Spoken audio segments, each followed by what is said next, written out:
Hi, everyone. Judge Andrew Napolitano here for Judging Freedom. Today is Thursday, March 9th, 2023. It's about 2 o'clock in the afternoon here on the East Coast of the United States. Colonel McGregor joins us now. Colonel, thank you so much for your time, as always.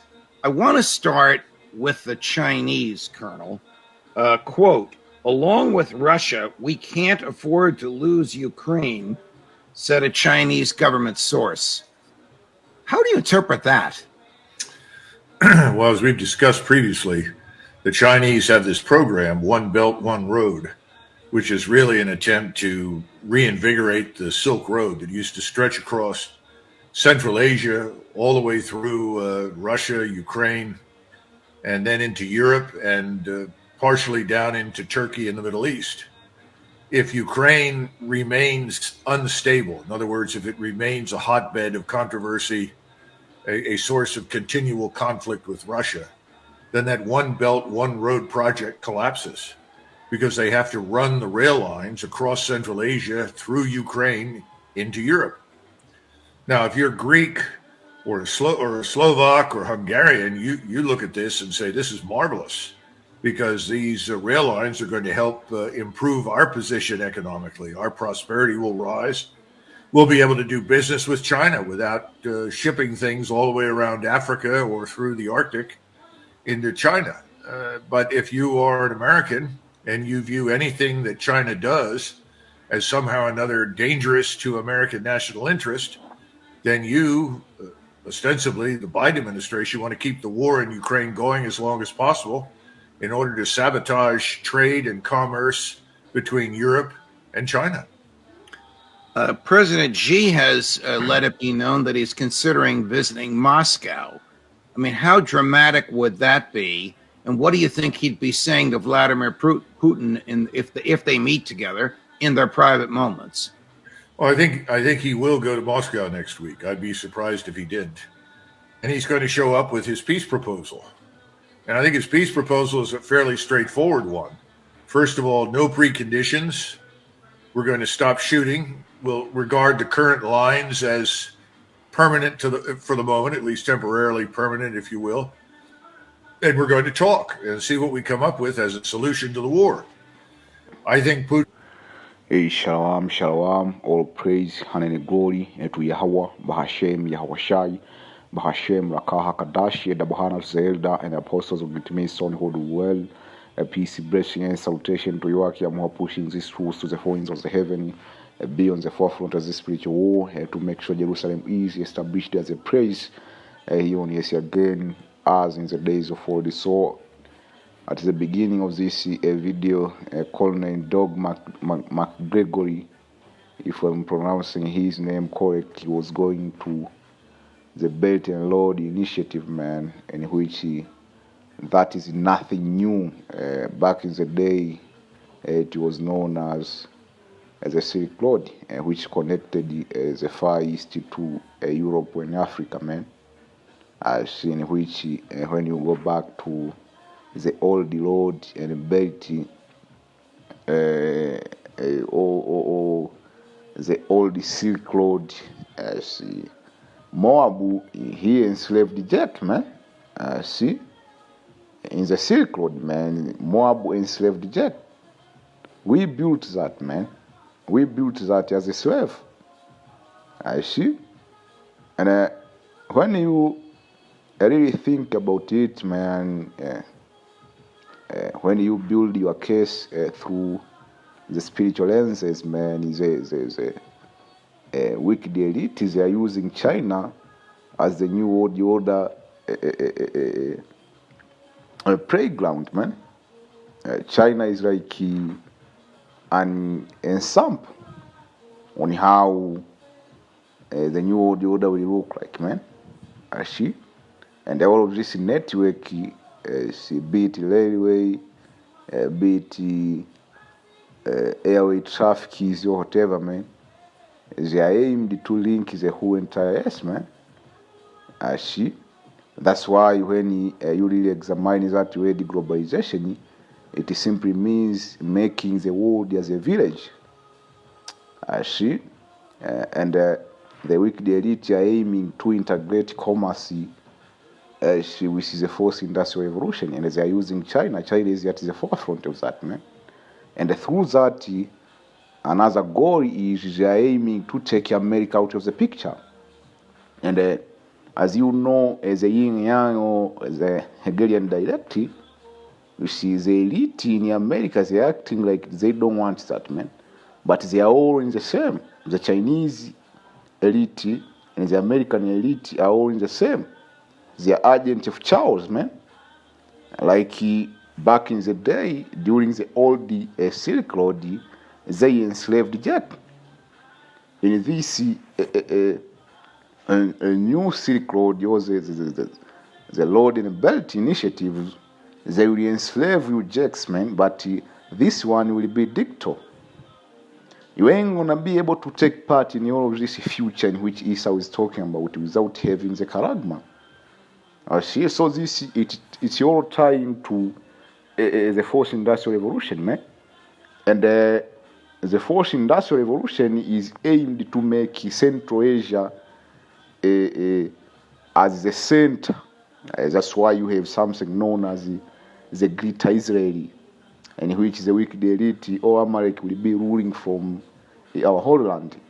That's why the Belt and Road Initiative, it passes through Central Asia. When they say Central Asia, it simply means in Israel, man, to connect to Africa and Europe, while taking out of the picture the far west, which is America, man, the continent of the United States of America.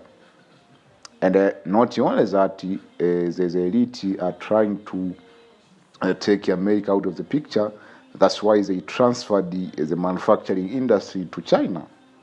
And the Chinese, through the help of the elite, they stole what you call intellectual property. That's why this iPhone is the iPhone I'm using. It is manufactured from China, and everything else. China have done taken Africa. China have done taken the Middle East. There is a news here in which the Chinese have brokered a deal. They were able to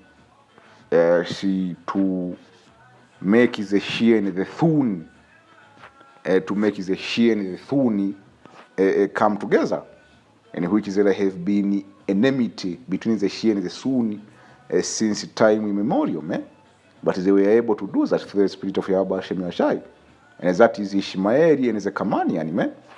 You see? So Ishmaeli and the Kamanian are coming together. You see? Let me see. And the Saudi Arabia. I see. Let me see here, very quick. You see, Iran and Saudi Arabia agreed to restore diplomatic relationship. And when you consider Iran is also as a Kamanian, man. Saudi Arabia is also Ishmaelite. I see. So, as I was saying, the elites are using China as the new as the new powerful guy in the block, man. While taking out of the picture America, and that will act as a hook to bring about your 3, because when you go in a ruku on the Chinese doctrine, before we go any further, let me read the book of Psalms, the 2nd chapter, starting at verse 1. Why do the heathen rage and the people imagine a vain thing? The kings of the earth set themselves, and the ruler take counsel together against the Lord and against his anointed, saying, let us break their band asunder and cast their cord from us, man. This was going to all this heathen nation, man. Oh, see? They're acting like they are fighting, but they are all together in this agent of Charles, man. In order for you to accept their will, in order for them to impose their will on you, they need to strangulate you. They need to put you in a position of difficulty, so that they can come with a solution, man. Do you think Jake is going to accept the 15 minutes seat, man? Hell no. Hell no, man. So they need something. They need something, man. They need a hook. So when you go and look the Chinese military doctrine, as they say that they are not allowed, the Chinese army, as the POA, say the public, the People Liberation Army of China. As when you go to and look at their doctrines, they are not allowed to be deployed outside of China. But right now they are changing that because of the Belt and Road Initiative. They need to protect that, man. And remember, the whole concept, man, the juggernaut of this whole thing is the Lower Belt Initiative. It passed through the Middle East. When you go and examine the old Silk Road back in the day, it came with a lot of chaos, man. There was a lot of things going on back during that time when the Mongolian rose in power. The Middle East was a hotspot, man. And the same thing, man, the uncanny timing of this Belt and Road Initiative, you see, it will bring about chaos over there in the Middle East, man. China will deploy armies in Iran, in Saudi Arabia, in Afghanistan as I was going through this. That's basically the king of the East, man. They really move to the other side of the Euphrates, so to speak.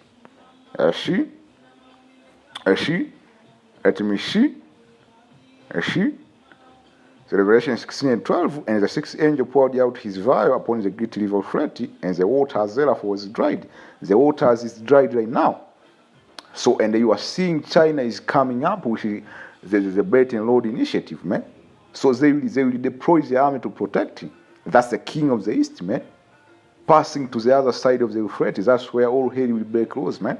I see that the way of the king of the East might be prepared. I see. So going back to our news, you see, Iran and Saudi Arabia agreed to restore diplomatic relations. So those are the Kamanian and the Ishmaelism, man.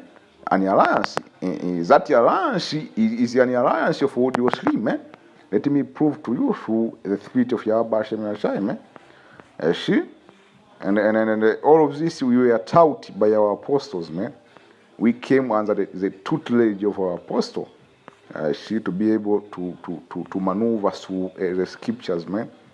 You see? So this is a book of 2 Ezra 15 and verse 28. It says, behold, an horrible vision, and the appearance is from the east. You see? What is that horrible vision? That is the vision of what you see, man. Where the nation of the dragon of Arabia shall come out with many chariots. So the nation of the dragon of Arabia, Saudi Arabia, man, and the other Ishmael country, man. I see, and the multitude of them shall be carried out as the wind upon the earth, that all they which hear them may fear and tremble. As was the Kamanian that was going to Iran. So in order for the Kamanian to come to the aid of the Ishmaelites or the dragon of Arabia, they needed to be near us. And you are seeing it right now, man. I see. So he says, the Kamanian raging wrath shall go forth as the wind blow the wood, and with great power shall they come and join battle with them, shall waste a portion of the land of the Assyrian. They shall join battle with them. Who are this, man? The dragon of Arabia. You see? And then shall the dragon have on your hand. That's how you know the Kamanian will join with the dragon of Arabia, which is that Ishmael, man. You see? After the Kamanian pushing the Ishmaelite will have on the upper hand. And there is something known as a ring of fire in the Middle East. And the ring of fire is basically the Kamanian or the Iranian. They have created all of this terrorist organization meant to surround Israel. You have over there in Lebanon, you have Hezbollah. In Syria, you have Hamas. In Palestine, you have two. I remember Hamas and the other one. In Yemen, you have the Houthi. In Iraq, yes, so you have another group over there, man. All of these are controlled and funded by Iran. So all of these are Ishmaelite, man. So there's the Kamanian or the Iranians, they are helping Ishmael, man. That's why right now it is not like back in the day when America and Israel they used to go in the Middle East and then bomb the hell out of Ishmael, man. Like now Ishmael is having some kind of leverage.